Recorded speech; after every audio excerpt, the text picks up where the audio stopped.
నెల్లూరు జిల్లాలో గత 9 సంవత్సరాల నుంచి ఎంతో అంగరంగ వైభవంగా జరుగుతున్న కార్తీక మాస లక్ష దీపోత్సవ కార్యక్రమం 10వ సంవత్సరంలో కూడా వేమిరెడ్డి దంపతుల ఆధ్వర్యంలో అట్టహాసంగా జరిగిందని చెప్పుకోవచ్చు. లక్షలాది మంది ప్రజలు ఈ యొక్క లక్ష దీపోత్సవ కార్యక్రమానికి హాజరై శివపార్వతుల ఆశీస్సులు తీసుకున్నారు. అదేవిధంగా ఉమ్మడి నెల్లూరు జిల్లాలోని 46 మండలాల నుంచి కాకుండా ఇటు ప్రకాశం జిల్లా నుంచి, కడప జిల్లా నుంచి, చిత్తూరు జిల్లా నుంచి, తిరుపతి జిల్లా నుంచి కూడా వేలాది మందిగా తరలివచ్చి ఈ యొక్క కార్తీక లక్ష దీపోత్సవ కార్యక్రమాన్ని కనులారా వీక్షించి ఆనందం వ్యక్తం చేశారు. ఈ సందర్భంగా భక్తులు చాలామంది మీడియాతో మాట్లాడారు. వేమిరెడ్డి దంపతుల పుణ్యాన మాకు ఈ యొక్క మహాభాగ్యం కలిగిందని, ఆ శివపార్వతులకు ఎంతో ప్రీతికరమైన ఈ యొక్క కార్తీక మాసంలో వారిని దర్శించుకోవడం, అదేవిధంగా మహావిష్ణువుని కూడా దర్శించుకోవటం ఎంతో ఆనందంగా ఉందని చెప్పి ఆనందం వ్యక్తం చేశారు. ప్రతి ఒక్కరికి కూడా ఈ కార్యక్రమానికి తరలివచ్చిన లక్షలాది మందికి ప్రతి ఒక్కరికి కూడా వాళ్ళకి ఎలాంటి ఒక్క రూపాయి కూడా ఖర్చు లేకుండా ప్రతి ఒక్కటి ఇటు నూనె కావచ్చు, ఒత్తులు కావచ్చు, ప్రమిదలు కావచ్చు, ఏదైనా కానీ ప్రతి ఒక్క పూల సామాగ్రి మొత్తం కూడా వేమిరెడ్డి దంపతులు ఉచితంగా అందజేసి తమ యొక్క దాతృత్వం చాటుకున్నారని చెప్పుకోవచ్చు. అదేవిధంగా వచ్చిన భక్తులందరికీ కూడా లక్షలాది మందికి అన్నదాన కార్యక్రమం చేశారు. సాక్షాత్తు ఇటు వేమిరెడ్డి ప్రభాకర్ రెడ్డి, ఆయన సతీమణి వేమిరెడ్డి ప్రశాంతమ్మ ఇద్దరు చేతుల మీదుగా వచ్చిన భక్తులందరికీ కూడా ఈ యొక్క అన్నప్రసాదన వితరణ కార్యక్రమం జరిగిందని చెప్పుకోవచ్చు. నెల్లూరు జిల్లాలో 9 సంవత్సరాల నుంచి కూడా ఈ విధంగా చేయడం చాలా గొప్ప విషయంగా చెప్పుకోవచ్చు. లక్షల రూపాయలు, కోట్ల రూపాయలు ఖర్చు పెట్టి ఈ యొక్క బృహత్తర కార్యక్రమానికి శ్రీకారం చుట్టారు.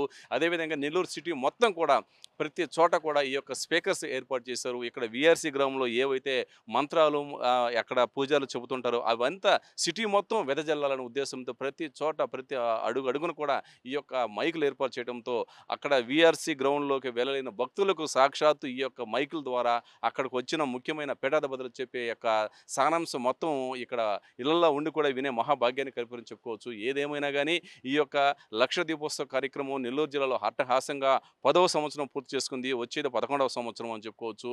ఈ వేమిరెడ్డి దంపతుల ఆధ్వర్యంలో ఈ యొక్క కార్యక్రమానికి శ్రీకారం చుట్టడం పట్ల జిల్లా ప్రజలు హర్షం చేస్తున్నారు. ఇప్పటికే వివిధ సేవా కార్యక్రమాలతో ఇటు వేమిరెడ్డి దంపతులు ప్రజల మనసు దోచుకున్నారని చెప్పుకోవచ్చు. ఇటు విద్య, వైద్యం, అదేవిధంగా ఇటు భక్తి పరంగా చూసుకుంటే నిన్న ఈ యొక్క లక్ష దీపోత్సవ కార్యక్రమం కావచ్చు, ఇంకా ఎన్నెన్నో కార్యక్రమాలు చేస్తారు. అదేవిధంగా ఎంతోమందికి వందలాది మందికి ట్రైసైకిల్ పంపిణీ చేశారు. అదేవిధంగా కొత్తగా వీపీఆర్ నేతలని మరొక బృహత్తర కార్యక్రమానికి శ్రీకారం చుట్టారు.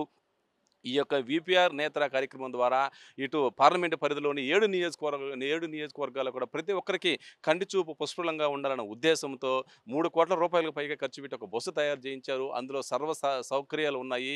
ఎవరైనా కానీ కండ్లు బాగలేకపోతే ఆ బస్సులోకి వెళ్ళి ఉచితంగా పరీక్షలు చేయించుకోవచ్చు. అవసరమైన అద్దాలు ఉచితంగా పొందవచ్చు. అది కూడా జపాన్ టెక్నాలజీతో కూడిన అద్దాలు అందచేయడం గొప్ప విశేషం అని చెప్పుకోవచ్చు.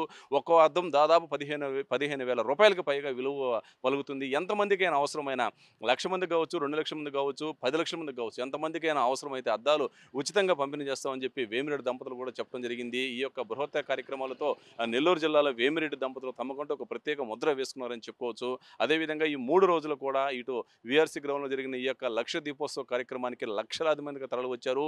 అదేవిధంగా జిల్లాలో నుండే ప్రతి ఎమ్మెల్యే, ప్రతి మంత్రి, ప్రతి ఎంపీ, ప్రతి ఎమ్మెల్సీ అందరూ కూడా హాజరయ్యి ఇటు శివపార్వతుల ఆశీస్సులు అందుకున్నారని చెప్పుకోవచ్చు. ప్రతి ఒక్కరు కూడా ఇటు మంత్రులు గాని, ఎమ్మెల్యేలు గాని, ఎమ్మెల్సీలు గాని ప్రతి ఒక్కరు కూడా మీడియాతో మాట్లాడారు. వేమిరెడ్డి దంపతుల పుణ్యాన ఈ యొక్క బృహత్తర కార్యక్రమం చేయడం చాలా ఆనందంగా ఉందని చెప్పి ఇటు మంత్రులు కూడా హర్షం వ్యక్తం చేశారు. లక్షలాది రూపాయలు ఖర్చు పెట్టి ఎలాంటి మంచి కార్యక్రమాలు చేయడం వేమిరెడ్డి దంపతులకే దక్కుతుందని చెప్పి మంత్రి నారాయణ, మంత్రి ఆనం రామనారాయణ రెడ్డి, అదేవిధంగా ఎమ్మెల్యేలు కూడా హర్షం వ్యక్తం చేశారు. ప్రతి మంత్రి, ప్రతి ఎమ్మెల్యే కూడా ఇటు ఈ యొక్క లక్ష దీపోత్సవ కార్యక్రమంలో పాల్గొని వాళ్ళ చేతుల గుండా స్వామివారికి స్వయంగా ఇటు పాలాభిషేకము, అదేవిధంగా నీటాభిషేకం కూడా చేశారని చెప్పుకోవచ్చు. అదేవిధంగా 500 మందికి పైగా దంపతులతో ఇటు సత్యనారాయణ స్వామి వ్రతం కూడా నిర్వహించడం గొప్ప విశేషంగా చెప్పుకోవచ్చు. ప్రతి ఒక్కరికి కూడా ఉచితంగా ఈ యొక్క పూజా సామాగ్రి అందజేశారు. ఇటు ప్రసాదాలు అందజేశారు. ఈ యొక్క సత్యనారాయణ స్వామి వ్రతం కూడా అంగరంగ వైభవంగా జరిగింది. ఈ యొక్క కార్యక్రమం ఈ కార్యక్రమానికి లక్షలాది మంది హాజరయ్యారు. వచ్చిన ప్రతి ఒక్కరికి కూడా వాళ్ళు వంతు రూపాయి కూడా ఖర్చు లేకుండా పూజా సామాగ్రి అంతా ఉచితంగా వేమిరెడ్డి దంపతులు అందజేసి అందరికీ కూడా ఇటు అన్నదాన ప్రసాదం కూడా చేశారని చెప్పుకోవచ్చు. ఏది ఏమైనా కానీ నెల్లూరు జిల్లాలో గత 10 సంవత్సరాల నుంచి కూడా కోట్ల రూపాయలు ఖర్చు పెట్టి ఈ యొక్క లక్ష దీపోత్సవ కార్యక్రమం చేయడం వేమిరెడ్డి దంపతులకు చాలా అదృష్టం అని చెప్పి వాళ్ళకి ఆ భగవంతుడు భోగభాగ్యాలు కల్పించాలని చెప్పి ఇటు జిల్లా ప్రజలు అందరూ కోరుకుంటున్నారని చెప్పుకోవచ్చు. అదేవిధంగా సేవా కార్యక్రమాల పరంగా కూడా ఇటు వేమిరెడ్డి దంపతులు జిల్లాలో ఎంతోమంది కోటీశ్వరులు ఉన్నప్పటికీ కూడా అందరికన్నా ముందు వరుసలో నిలబడి సేవా కార్యక్రమం చేయడంతో ప్రతి ఒక్కరు మనసు దోచుకున్నారని చెప్పుకోవచ్చు. వేమిరెడ్డి ప్రభాకర్ రెడ్డి కూడా ఈ దంపతులు కూడా ప్రజలకు సేవ చేయడంలో ఎప్పుడు కూడా వెనకడుగు వేయటం లేదని ఖచ్చితంగా మనం చెప్పుకోవచ్చు. ఏ అవసరం వచ్చినా కానీ మా ఇంటి తలుపు తట్టండి, ప్రతి ఒక్కరికి సహాయ సహకారాలు అందిస్తామని చెప్పి వేమిరెడ్డి ప్రభాకర్ రెడ్డి, ఆయన సతీమణి ప్రశాంతమ్మ కూడా పదే పదే ఇటు ప్రజలకు చెప్పడం జరిగింది. ఏదేమైనా ఇటు నెల్లూరు జిల్లా ప్రజలకు, ఇటు ఎంపీగా, ఇటు కోవూరు ప్రజలకు ఎమ్మెల్యేగా వేమిరెడ్డి ప్రశాంతమ్మ ప్రతినిత్యం అందుబాటులో ఉంటామని, ఎవరికి ఏ అవసరం వచ్చినా అర్ధరాత్రి సమయంలో అయినా తమ ఇంటి తలుపు తడితే తమకు అవసరమైన ఏ సౌకర్యమైనా కల్పిస్తామని, ఎవరు ఇబ్బంది పడాల్సిన అవసరం లేదని చెప్పి ఒక భరోసా అయితే కల్పిస్తున్నారని చెప్పుకోవచ్చు. ఏదేమైనా గానీ ఇటు నెల్లూరు జిల్లాలో వేమిరెడ్డి దంపతుల కంటే ఒక ప్రత్యేక బ్రాండ్ ఇమేజ్ ఏర్పడిందని ఖచ్చితంగా చెప్పుకోవచ్చు.